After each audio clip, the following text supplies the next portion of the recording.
Tonight on the Baltimore News, we'll be covering the touchy topic of the night doctor. Since at least the 1800s, it has been rumored that our own local hospital, Hopkins, and other hospitals have been abducting African Americans. The doctors abducting are rumored in the African American community to be called night doctors. They come in the middle of the night and snatch late-night wanderers for their unjust research. Now, they are not like the fictional boogeyman our mothers used as scare tactics. These night doctors are very real. In fact, many doctors used abducted African Americans for new surgical techniques, often without any anesthesia. Fear of the night doctors increased due to the word that medical schools were offering money for the exchange of bodies. This had many African Americans migrating north to Washington, D.C. and Baltimore. To make matters worse, it was also known that African American corpses were being exhumed from their graves to be used for testing. On top of these issues lie others, such as African American bodies being moved from the south and delivered to the north by the dozen in barrels labeled turpentine for anatomy courses. I don't know about you, Amanda, but I'd surely move. I don't think I'd just move, Karina. I'd be running as fast as possible. Tonight on our show, we will be speaking with two African American guests who have had their own experience with the haunting night doctors. Our first guest will be Kayla. Welcome to the show, Kayla. Hello. Now, I'd like to first start off with your story. What experiences connect you to the night doctors? I will never, ever, let me repeat, ever forget those bright fluorescent lights in Johns Hopkins. They're just always in my dreams. You know, whether it's about ponies, whether it's about clouds, they're always there. They're never going to go. Now, how did these night doctors approach you? Where were they? You Where know, were you? Me and my friend Lily, we're walking back from prom, you know, we're looking all gorgeous, probably like 9, 10 night, you know, with the long dresses. Hers was pink, mine was blue. And all of a sudden, we felt something step on our dresses. We were like, oh, maybe we stepped on them, you know, because they were so long. And then, you know, next thing I know, we're being dragged through Johns Hopkins. And then, you know, we're dragging, we're getting dragged, we're screaming, we're freaking out. We're like, what the hell's going on here? Yeah. And next thing we know, we're on surgical tables. And, you know, Lily's freaking out over there. I'm trying to stay calm, and then she was like screaming and screaming, and, you know, 10 minutes later, I don't hear her anymore.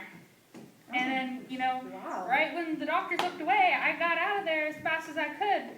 I told Mama to call the police, and, you know, we didn't have African American police.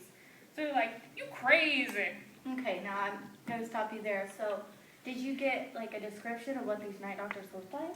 You know, they look like the hooded figures of the KKK.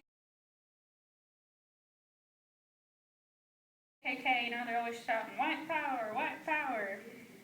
And they just look like KKK members with the white robe and the hood with the mask with the eyes cut out. Oh my goodness. So another question. Were you at Johns Hopkins long enough for them to take anything from you that you know of? You know, not that I know of. They could have took a kidney, they could have... So they could have some of your They could have took some of my blood. Yeah, I could be like that poor lady, Henrietta. Could be just like her. Now, another question. Does it haunt you that your good friend went missing at Hopkins? Oh yeah, we were best friends. We were gonna get married on the same day. We were gonna have our child on the same day.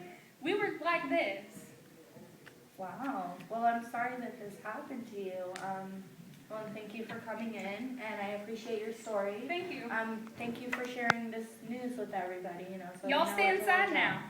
All right, so our next guest on Baltimore News is going to be Maple with her tragic story of the night doctors. Hi, Maple. How's it going? Hello. Would you like to share your story with us? Yeah.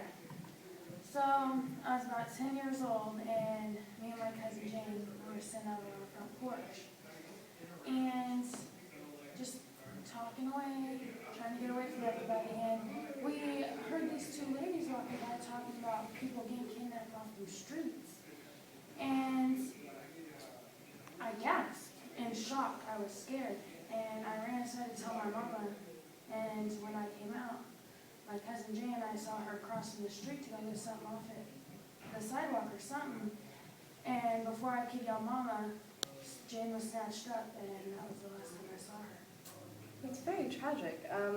Does it like still haunt you, like in your dreams? Like, I mean, you were the last one to see her, so Yeah, I have nightmares every night of that night. did you guys ever try to contact the authorities looking for your cousin? We kind of stayed away from the authorities because they didn't believe us when we tried. And did you and your family ever personally try to go look for her? Did you guys go to John Hopkins?